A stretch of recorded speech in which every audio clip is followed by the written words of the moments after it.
Snow does not fall in the hollow reach. It arrives, the way a verdict arrives.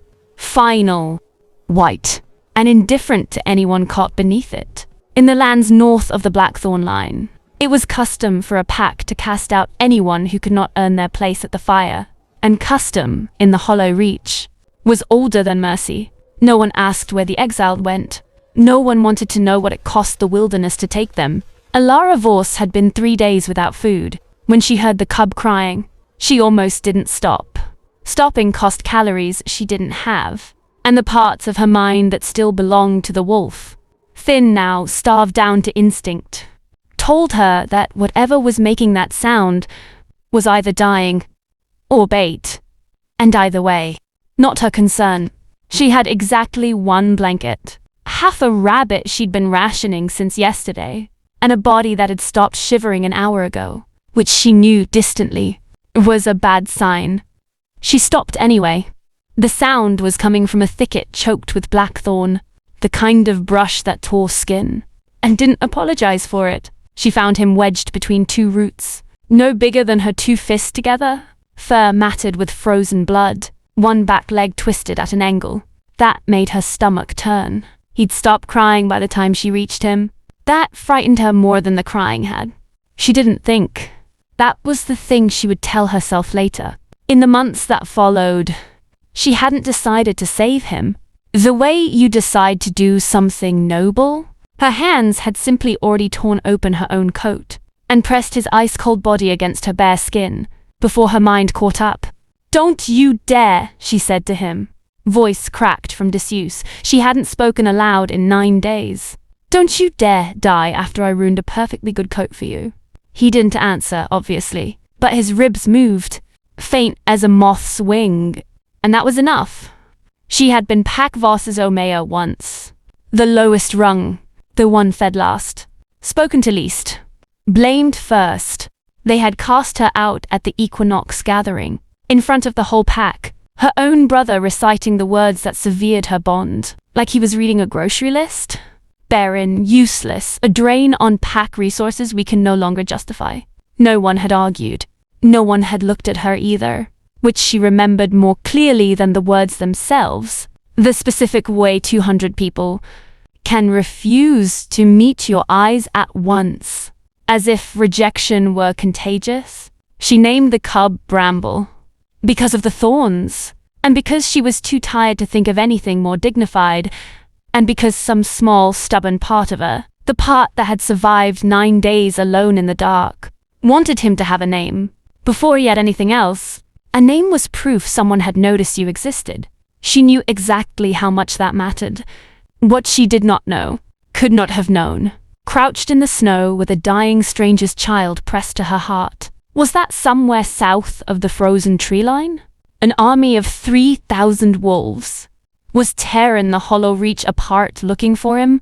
That the man leading them had not slept in 11 days? That his name alone made grown alphas drop their eyes to the floor?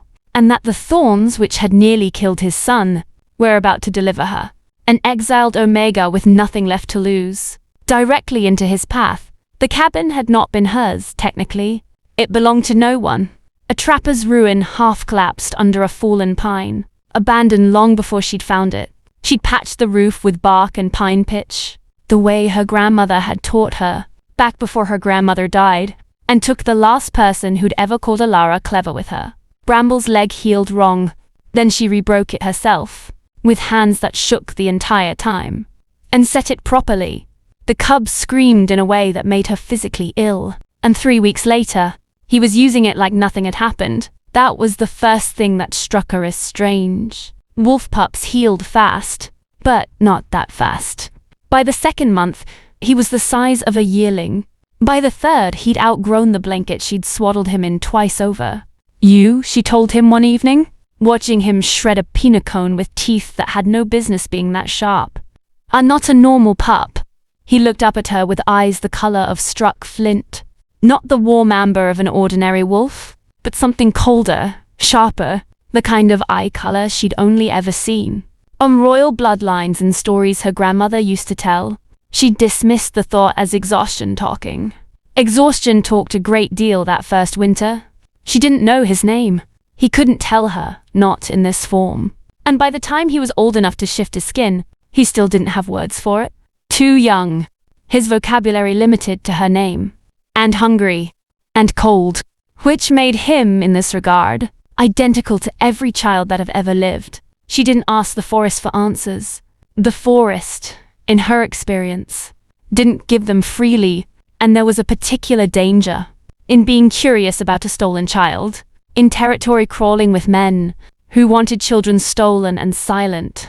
It was the tracker who broke the quiet. She found his trail by accident, a boot print too clean, too deliberate, circling her cabin twice before veering off. Hunters didn't circle. Hunters moved in straight, hungry lines. Whoever had left that print had been looking methodically, the way you look for something you've lost, and I'm afraid of finding wrong. She told herself it meant nothing. She kept telling herself that for 4 more days. Lord Vesper Kane, second voice of the Blackthorn court, a man whose smile, her grandmother used to say, was borrowed from someone with better intentions. Alara stood in the doorway a long time, cold cutting through her nightclothes. Bramble pressed silent and trembling against her leg, as if he understood, in whatever way a wolf child understands anything, that the knife meant something had found them. Okay, mostly to herself, mostly to keep her voice from shaking. Okay, we move. She had nowhere to go. She knew that, even as she said it. The Hollow Reach didn't keep safe houses, for Omega's already thrown away once. But staying wasn't a choice anymore. The knife had made that decision for her. For the first time since her exile, Alara understood the wilderness had never been the most dangerous thing hunting her. It had only ever been the patient one. She didn't run far. Far meant open ground. And open ground meant being seen. So she did what her grandmother taught her instead. Went down, into the limestone hollows veining the Reach's eastern ridge, a maze of caves that smelled of mineral water and bat guano. And eventually, of wood smoke, from the small fire she risked, only when the wind ran right, to carry the scent clear of the ridge trails. Bramble hated the caves. He told her so the only way he could, refusing to eat, pressing his cold nose against her wrist, until she scratched behind his ears, a gesture she suspected would have embarrassed him, if he'd had the words for embarrassment. I know, she said. I don't like it either, but I'd rather you hate me alive than love me dead, so. It was in the caves that she first heard the howling. Not wolf howling, not the long, mournful calls she knew, the ones that carried grief or warning or plain loneliness across the dark. This was organized, layered, 3 distinct pitches rising and falling in sequence, coordination that took years of pack discipline to build. She'd heard it once before as a child, her father's voice dropping to the register. He saved for things that frightened even him. The Blackthorn King's war howl, the sound his legions made when they'd found what they were looking for. She flattened against the cave wall, one arm locked around Bramble, who'd gone rigid and silent, in a way that prickled the back of her neck. He recognized it. She didn't know how she knew, only that the set of his small shoulders had shifted from fear into something closer to yearning. That frightened her more than Vesper Kane's knife ever had. They found her 2 days later. Not Kane's men. Worse. 3 scouts in Blackthorn colors, gray-eyed and silent, moving through the hollows with a precision that told her instantly. These weren't hired trackers. These were the king's own. She didn't fight. Nobody fights 3 trained warriors with a kitchen knife, and a child she'd die before letting them near. So she did the only thing left. Stood in front of Bramble, spread her arms, and waited to find out what kind of death this was. It wasn't death. The lead scout took one look at Bramble, went the color of old ash, dropped to one knee in the mud, without a word of warning. My king, not to her. To the cub. My king, we have searched 4 months. Bramble looked profoundly unimpressed by the genuflection, and climbed Alara's leg instead, hiding behind her knee, which struck her, even through the chaos, as the single most reasonable response available to anyone in this situation. That was how she learned his name. Wasn't Bramble at all. Asher Blackthorn. heir to the Hollow Reach throne, stolen from his cradle in an ambush that killed 4 guards and 1 nursemaid, presumed dead by every soul in the kingdom, except the one man who'd refused for 4 months to stop looking. The scout wanted the boy immediately. Elara, exhausted, filthy, terrified, entirely unwilling to hand a child to 3 strange men in the woods, regardless of the colors they wore, refused with a ferocity that surprised even her, until the scout finally, grudgingly, agreed to escort them both. She would not negotiate for less. The journey to the Blackthorn stronghold took 6 days. She spent every one of them braced for the moment they decided an Omega, with no pack and no name, had outlived her usefulness. Braced for the version of this story where she became, once again, the inconvenient thing left behind. It was the only ending powerful men had ever taught her to expect. She got something else instead. The gates of Blackthorn hold rose in black iron, taller than anything she'd seen in her life, and the man waiting beyond them didn't look like a king. He looked like a weapon someone had forgotten to put down, tall in a way that read less like height and more like a held breath, scarred across one side of his jaw, eyes the exact flint grey she'd been staring into for 4 months, without understanding what she was looking at. Blackthorn crossed the courtyard at a dead run.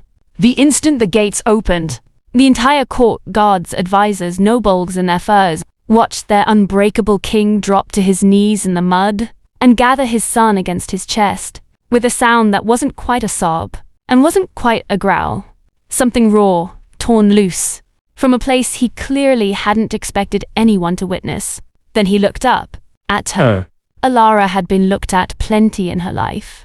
Assessed, dismissed, catalogued, found wanting. This was none of that. This was a man looking at her, the way you look at the exact center of something enormous, and it terrified her worse than the knife in a doorframe. That knife had only threatened her life.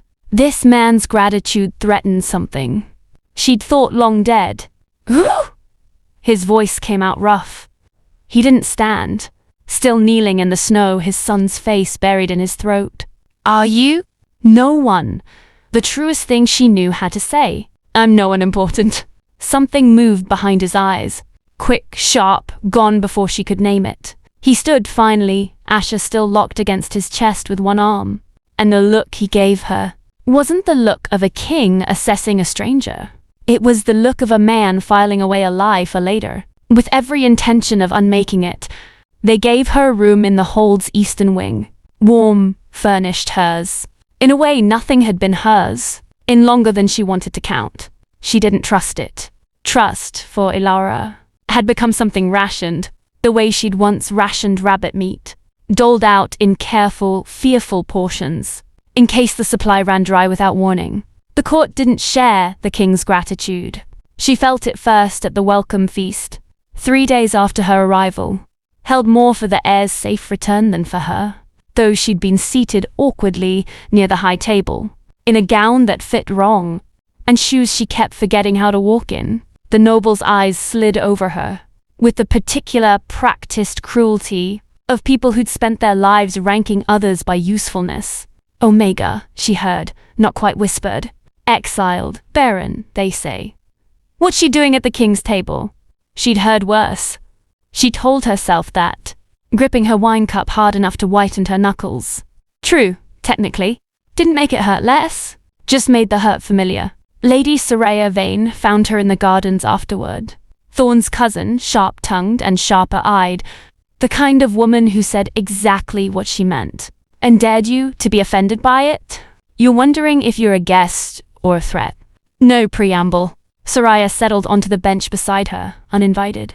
Everyone's wondering the same thing about you, for what it's worth. Half the court thinks you orchestrated the kidnapping yourself to win the king's favor. The other half thinks you're some kind of fated bond witch who enchanted the boy. Nobody's considered the obvious answer, which is that you're just a woman who found a freezing child and didn't leave him there. A shrug, inelegant, unbothered by the court's opinion of her manners. Boring answer. Nobody likes boring answers. Myself included. Frankly, I was hoping for the witch theory. It was the first thing anyone in Blackthornhold had said to her that sounded like kindness, with no agenda attached. And despite everything, Elara found herself almost smiling. Soraya didn't become an ally that night. Made that clear, more than once. Her loyalty belonged to the crown, not to whichever stray the king had dragged home. But she became, in the weeks that followed, something Elara hadn't had, in longer than she could remember. A witness. Someone who saw her, and didn't look away. Thorn came to her 3 nights later, after Asher was asleep. After the hold had gone quiet around them. He didn't sit, stood in her doorway, like a man unsure he had the right to be there, which struck her as absurd. Given he owned the building, he says your name before mine. No greeting, low, rough, like the words had been sitting in his chest a long while before he let them out. When he's frightened, when he wakes from the dream, he says Elara before he says father. She didn't know what to do with her hands. Folded them in her lap, finally, the way she'd been taught as a girl, before her pack decided manners didn't matter. For someone they meant to throw away. He spent 4 months with no one but me. It'll fade, will it? Not a question. He stepped into the room, just far enough to catch the firelight, and she saw for the first time the famous Blackthorn King, terror of the Northern Realms, the man whose name silenced rooms. Looked exhausted in a way that had nothing to do with sleep. I have killed men for less than what you did for him. Burned villages for failing to protect. Far less than a child who wasn't even theirs. That's not a comfort. It isn't meant to be. A muscle worked in his jaw. It's meant to tell you what you're worth to me, in the only language I'm fluent in. She looked at him a long moment, really looked past the scars and the title, and the terror his name carried through 3 kingdoms. And saw underneath it something she recognized, with the unpleasant clarity of recognizing your own reflection. A man so certain, for so long, that strength was the only currency that mattered. He had no idea what to do, with a debt he couldn't repay in blood or gold. I didn't save him to be owed anything, she said quietly. I saved him because he was cold. And I had a blanket, and leaving him there wasn't a thing I was capable of doing. Something cracked open in his face at that. Small, almost imperceptible, gone again before she could be sure she'd seen it. My pack told me once that mercy was a luxury, for those who could afford to lose. I've spent 11 years making sure. I never had to test that theory. A pause. You tested it for me, with nothing, while starving. It wasn't bravery. No, he held her gaze, and something in it settled low and unfamiliar in her chest. It was something rarer. Bravery I have an army full of. This, a helpless gesture at her, at the space between them. I have never once seen in my life. He left before she could answer. Probably for the best.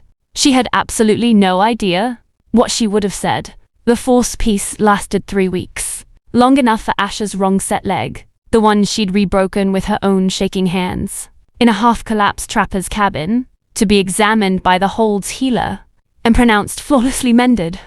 Better than I could have managed myself, given what she had to work with, the old healer said, looking at Elara with something like respect. A look Elara still didn't know how to receive, long enough for Soraya to start seeking her out at meals, instead of merely tolerating her, long enough for Elara to start, against every survival instinct screaming otherwise, imagining a version of her life that didn't end in being thrown away. Long enough for Vesper Kane to finish whatever he'd started in the Hollow Reach. He arrived at court for the Midwinter Council, under full diplomatic banner, wearing the smile her grandmother had warned her about. The first thing he did, before he'd even finished his bow to the king, was find Elara across the hall, with an expression of such precise surgical malice that she understood instantly, completely, at the knife in her doorframe. I had never been a warning. It had been a promise. He'd only been waiting for the right room to keep it in. It happened at the council session itself, 3 days into Vesper's visit, in front of the full assembled court, which Elara understood later, had been the entire point. Vesper Kane didn't deal in private cruelties. He dealt in spectacle, in audiences, in cutting people down, where the maximum number of eyes could watch them fall. My king, his voice carried easily across the chamber. I commend your joy at your son's return, truly, but I find myself troubled by a question. No one else seems willing to ask. Slow, theatrical, he turned to face Alara directly. How does an exiled Omega, barren by her own pack's declaration, severed from her bond and left to die, survive 4 months alone, in the hollow reaches deep winter, alone, unarmed, with a royal infant, no less, requiring constant feeding, she should not have been capable of providing. The chamber's murmur rose like a tide. Alara felt every eye in the room land on her at once. The old familiar weight of being assessed, and found suspicious, settling over her shoulders like a second exile. I have evidence. Vesper produced a folded parchment, unhurried, the satisfaction of a man who'd rehearsed this moment, of correspondence between this woman and a known Hollow Reach trafficking ring. The very network suspected in the original ambush on the heir's nursemaids. I submit, my king, with great regret, that we may not have found a savior in our midst. His eyes found hers. He let the smile show fully. We may have found the architect of the kidnapping herself, returning to claim her reward. Once the theft proved too dangerous to keep, the accusation landed like a physical blow. Alara heard herself make a sound, small, wounded, instantly swallowed. Some traitor part of her, the part that had absorbed 2 decades of being told she was worthless, believed for one suspended, horrifying second that the room was right to look at her this way, that this was simply what happened to her, that kindness in her life was never allowed to just be kindness. It always came due eventually, with interest she couldn't afford. That's a lie, smaller than she wanted it to sound. Then perhaps the lady will explain, Vesper said smoothly. Why a tracker in my employ found her circling the ambush site 2 full days before the boy was reported missing. A lie, a complete fabrication. She'd never gone near any ambush site. She had found Bramble, found Asher, by accident, by the grace of a cry she'd almost been too exhausted to stop for. But she had no witnesses. No proof. Nothing but her own word. And her own word, the court had already decided, belonged to a barren exile, with nothing to lose, and everything to gain from a king's gratitude. She looked helplessly at Thorn. His face had gone to stone. Not the controlled stillness she'd learnt to read as patience. Something colder, more absolute, a door closing somewhere behind his eyes. He didn't look at her the way he had 3 nights ago in her doorway. He looked at her the way the court looked at her, the way her own pack had looked at her once. At the Equinologues gathering, right before they read the words that ended everything. Take her to the holding cells. No warmth in it at all, until the council can verify these claims. 2 guards moved toward her. She didn't fight. There was no fighting 2 trained Blackthorn soldiers. And some numb, exhausted part of her recognized, with a kind of horrible familiarity, that this was simply how her stories ended. She'd given everything to a stranger's child in the snow. Her last food, her warmth, her body's failing strength. And the world had answered, the only way it ever answered her, by taking it back anyway. She didn't cry until the cell door closed. Then she sat on the cold stone floor, knees drawn to her chest, and wept quietly for no audience. Just an exhausted grief for the version of her life she'd let herself believe in for 3 foolish weeks. She didn't know that 2 floors above her, Thorn stood alone in his council chamber, long after everyone else had gone, staring at Vesper's parchment, with the stillness of a man realizing he'd made a mistake he might not survive correcting in time. He read it through 4 times. The handwriting was wrong, he noted, on the 4th pass. Too even, too careful. The studied neatness of a man writing a lie, slowly enough to be sure he didn't trip over it. A genuine witness statement, taken in haste, from someone frightened or grieving. Didn't look like this. He'd signed enough of those himself, in the days after the ambush, to know the difference. He simply hadn't let himself look closely enough, in the heat of the chamber, to notice it the first time. That realization didn't undo the order he'd given. It just sat in his chest like a stone he couldn't spit out. He didn't know yet, not until a guard came for him near midnight. White-faced, apologetic. That in the nursery, 2 floors above the cells. A boy, not yet 2, with no words for betrayal or injustice, but every instinct for wrong, had stopped eating, stopped sleeping, would not stop crying her name. The nursemaids tried everything they knew. He wouldn't be rocked, wouldn't be sung to. He pressed his small hands flat against the nursery door, as if he could feel through stone and floorboards exactly which direction she'd been taken, and screamed himself hoarse trying to follow it. Thorn stood in the nursery doorway and watched his son grieve a woman, still technically alive 2 floors below them, and understood with a clarity that frightened him worse than any battlefield ever had, that he hadn't simply wronged a stranger who'd done him a kindness. He'd taken something his son considered as essential as breath, on the word of a man he'd never fully trusted, and called it justice. He didn't sleep that night, sat outside the cell door instead.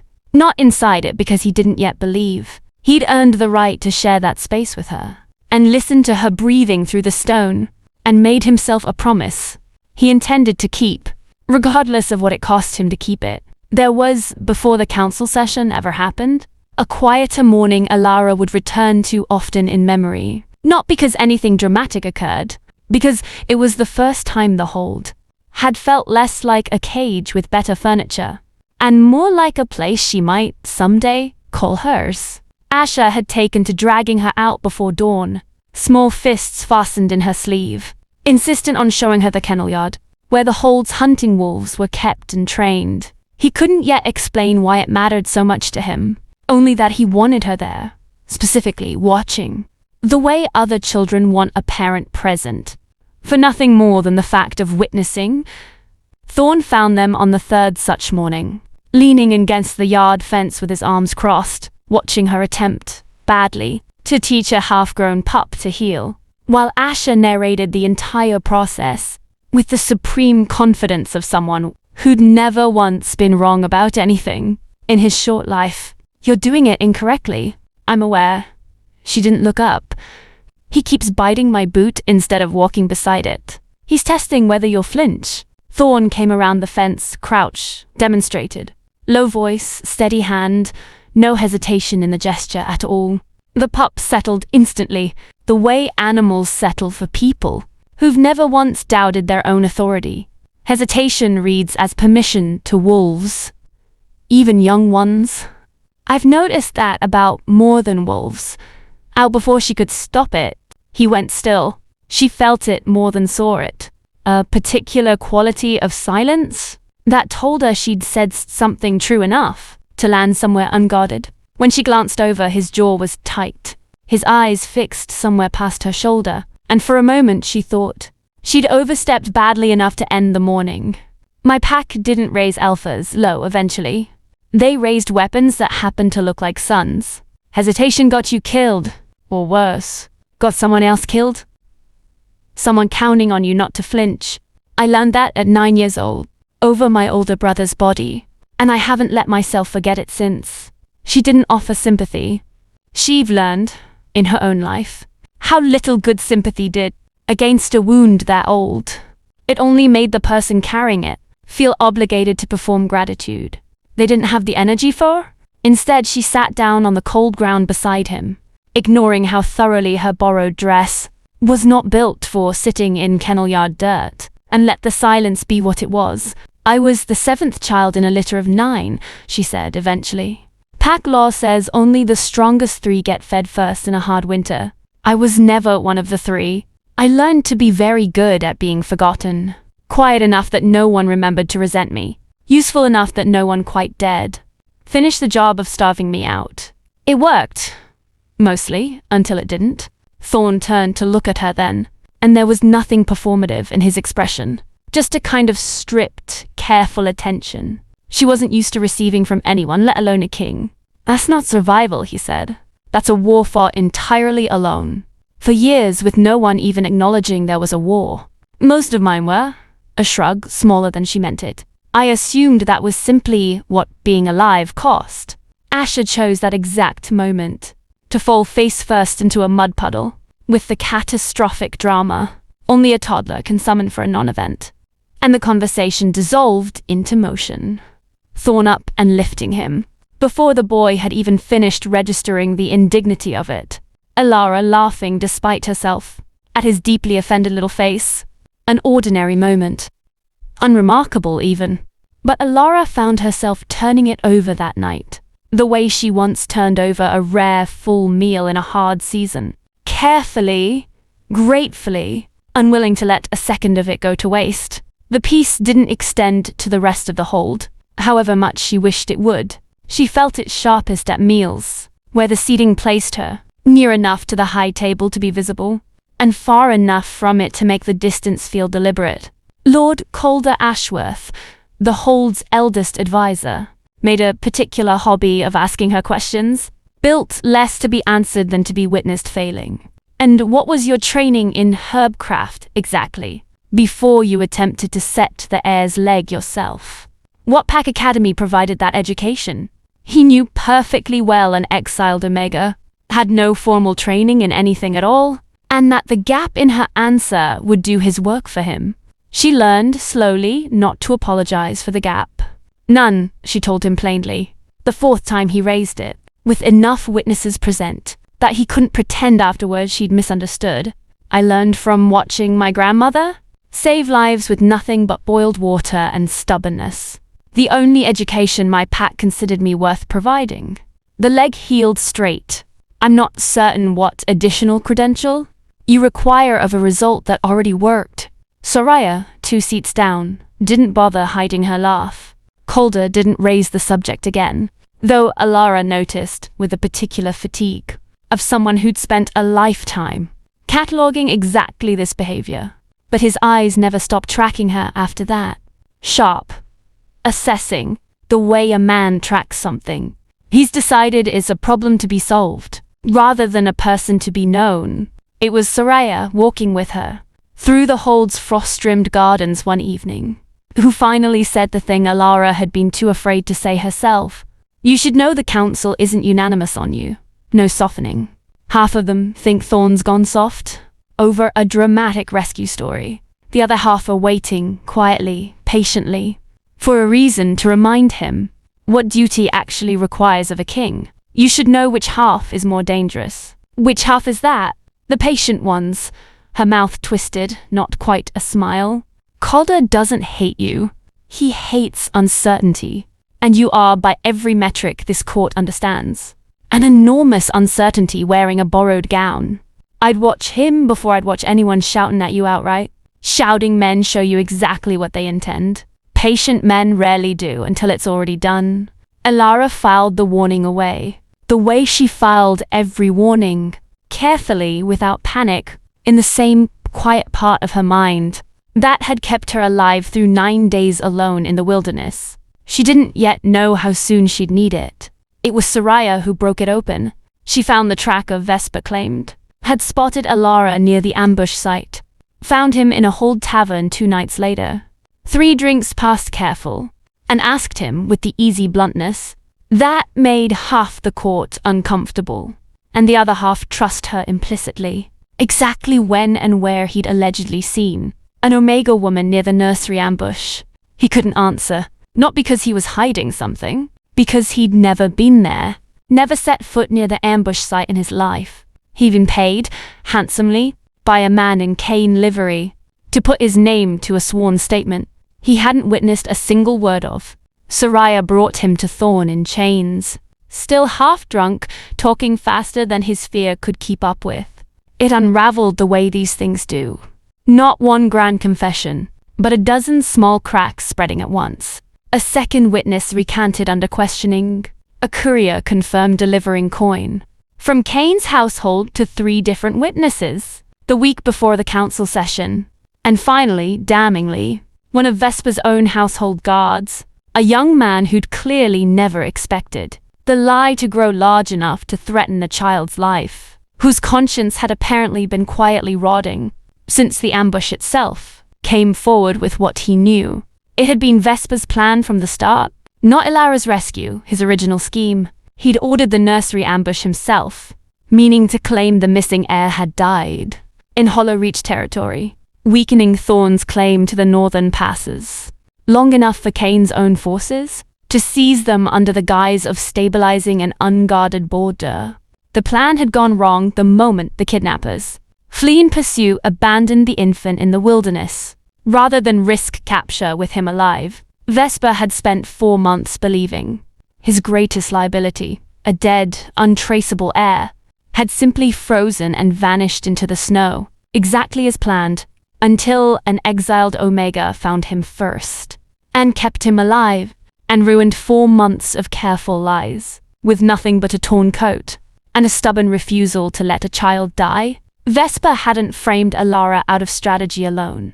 He'd framed her out of fear. She was the one loose thread in an otherwise perfect crime, the one witness who could, however unknowingly, place his men near a wilderness ambush that was never supposed to leave survivors. Discrediting her wasn't cruelty for its own sake. It was the only move left. To a man watching his entire scheme collapse around a starving stranger's act of kindness, his blind spot, in the end, was the simplest one of all. He'd never once considered that anyone would choose to save a stranger's child with nothing to gain from it. He'd built his whole plan on the assumption that everyone eventually acted only out of self-interest, and he'd been wrong about the one person whose self-interest should have made her walk away. Thorn came to the cells himself before dawn, and didn't wait for a guard to open the door. He opened it himself, hands shaking in a way she'd never seen from him, and when she looked up, exhausted, hollow-eyed, braced for whatever cruelty came next, he was already on his knees in front of her, the way he'd knelt in the snow the day she arrived. "I'm asking you," voice wrecked, nothing left, of the king who'd ordered her locked away, "to understand that I've spent 11 years building walls so thick nothing could get through them. Not grief, not love, not fear. I built them because the one time I let someone close, I lost everything. And 3 days ago, faced with a single lie, wherein the shape of evidence, I let those walls decide for me, instead of my own eyes. A breath. I'm asking you to forgive a mistake. I don't deserve forgiveness for..." She didn't answer right away. She had every right not to. Every old wound in her insisted this was just the next betrayal. Wearing a kinder face, that powerful man apologized. Only when the cost of not apologizing became inconvenient. But she looked at his hands, bare, scarred, trembling, in a way she suspected very few people had ever witnessed. And she thought of Bramble, tangled and bleeding in the thorns, too exhausted even to cry. By the time she found him, she thought of how she hadn't asked whether saving him was wise or safe, or likely to be repaid. She'd simply done it, because the alternative was a kind of death she refused to be responsible for. "You believed the worst of me." In front of an entire court, she said quietly, "in less time than it took you to learn my name. Yes, and if I forgive you, you'll expect that to be the end of it." "No," his voice cracked. "I expect you to make me earn it, for as long as you require." It was, she'd think later, the precise moment she understood the difference between a man asking to be forgiven and a man asking to be trusted again, the second being infinitely harder, infinitely rarer, and the only version worth anything at all. The court reconvened at midday, Vesper Kane in chains where Alara had stood 3 days before. He didn't go quietly, he never had, in all his careful years of climbing, but the household guard's testimony, paired with the courier's records and the drunk tracker's confession, left him no theatrical exit. His downfall wasn't a grand unmasking. It was a slow, undignified collapse of small lies, each one too brittle to hold the weight of the next, until nothing was left propping up the man who'd once made entire packlords flinch with a single look. He tried, even then, to salvage it. Alara watched him try from her place near the chamber doors, and felt nothing like triumph, only a tired, distant pity for how small he looked once the performance stopped working. "An Omega's word," he said, the old practiced confidence starting audibly to fray at the edges, "against the sworn testimony of 3 witnesses. Even now, my king, you would gamble The security of your entire northern border. On sentiment over evidence? I would gamble nothing, Thorn said. On evidence purchased in coin, traceable to your own household ledgers. He nodded once. The courier, the same nervous, sweating young man Soraya had found 2 nights prior, was brought forward to repeat in front of the full court exactly which Cain steward had paid him, how much, and when. Vesper's composure didn't break all at once. It broke the way river ice breaks in a slow thaw. One crack widening, another opening beside it, until the whole surface gave way at once. And there was nothing underneath but cold water and the truth. He'd spent 4 months trying to bury, you would believe a drunk, over a lord of this court. For the first time, his voice lost its Polish entirely. Thin now, sharp with something closer to panic than authority. I would believe a man with nothing left to gain from lying, Thorn said. Quiet now, more dangerous for the quiet than he'd ever been shouting. Over a man who's spent 4 months? Proving he has everything to gain from it. He held Vesper's gaze a long moment. Somewhere in the ranks, a guard shifted his weight. The only sound in the chamber. You ordered an ambush on a 1-year-old child to weaken my claim on a border you wanted for yourself, when your men panicked and left him for dead in the snow, rather than risk capture. You spent 4 months believing your own incompetence had accidentally produced the outcome you wanted. And when a starving exile undid your plan with nothing but a torn coat, you tried to have her killed in a doorway. When that failed, you tried to have her hang by my own core instead. A beat. That is not strategy, Vesper. That is a man who's run out of room to hide what he did, still looking for someone smaller than himself to blame for it. The chamber went utterly silent.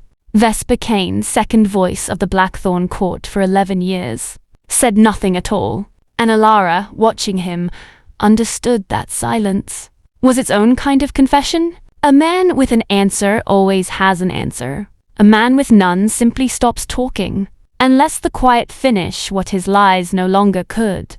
They took him from the hall in chains. He didn't look at her on his way out. That, more than anything said in the chamber, was the moment Alara finally believed it was over. Thorn stood before the full court. The same chamber, the same assembled nobles, who'd watched Alara dragged away 3 days earlier. And this time he didn't stay seated on his throne. He came down from it, crossed the chamber floor, to where she stood, still pale, still healing from a wound the court itself had inflicted, and in front of every noble, every advisor, every soul who'd once whispered barren and useless. Behind careful hands, the shadow alpha king of the Hollow Reach knelt, not as a king granting a favor, not as a man performing contrition for an audience, as a man laying down, deliberately and completely, every shred of power that had ever stood between them. I name Alara Voss, he said, his voice carrying to every corner of the silent hall, protector of the Blackthorn heir. And I ask her, not as her king, because in this I have no claim to make as king, to consider standing beside me, not as a debt repaid, as the only choice I have ever made, that I am certain to the bottom of everything I am, was right. That evening, with the court's noise finally faded, and Asher asleep between them on the nursery floor, he'd refuse point blank to sleep anywhere else once she returned. Alara found the small bundle of dried blackthorn twigs she'd kept foolishly, sentimentally, tucked into the lining of the coat she'd worn the night she found him. She'd never told anyone she'd kept them. Wasn't entirely sure why she had, except that some part of her had wanted proof later that the worst night of her life had also been the beginning of something worth keeping. She showed them to Thorn without explanation. He turned them over in his scarred hands, and when she finally told him the thorns, the name, the small stubborn act of giving a dying child something to be called before he had anything else, something in his face came undone. In a way she suspected very few people, in his entire violent, guarded life, had ever been permitted to witness. You named him after the thing that nearly killed him. Quiet, wondering. I named him after the thing that didn't. She corrected him gently. There's a difference. The thorns held him. They didn't take him. Outside, the first true snow of the season had begun to fall. Not the verdict it had once been, not the indifferent white judgment that had cast her into the wilderness to die, just snow falling soft and ordinary over a hold that had, against every brutal custom of its history, chosen to make room for someone it once would have left in the cold. Alara Voss had spent her whole life being told what she was not strong enough, not worthy enough, not wanted. She didn't become a different woman that winter. She became simply seen, fully, finally, by a man who'd laid down everything he had to make certain of it, and by a child who'd loved her before he had a single word to explain why. Somewhere beyond the nursery window, the wilderness that had once tried to kill her went on existing, indifferent as it always had been. But Alara, for the first time, in longer than she could remember, wasn't afraid of what it might decide to take from her next. She'd already survived its worst, and she'd done it with her hands full of someone else's life, instead of empty and alone. That, she thought, settling into the quiet with Ash's breathing steady beside her, and Thorn's hand finding hers in the dark without being asked, had always been the only kind of strength worth having. If you enjoyed Alara and Thorn's journey through the Hollow Reach, drop a like, leave a comment with your favorite moment, and subscribe for more cinematic Omega stories. The wilderness always has another tale waiting.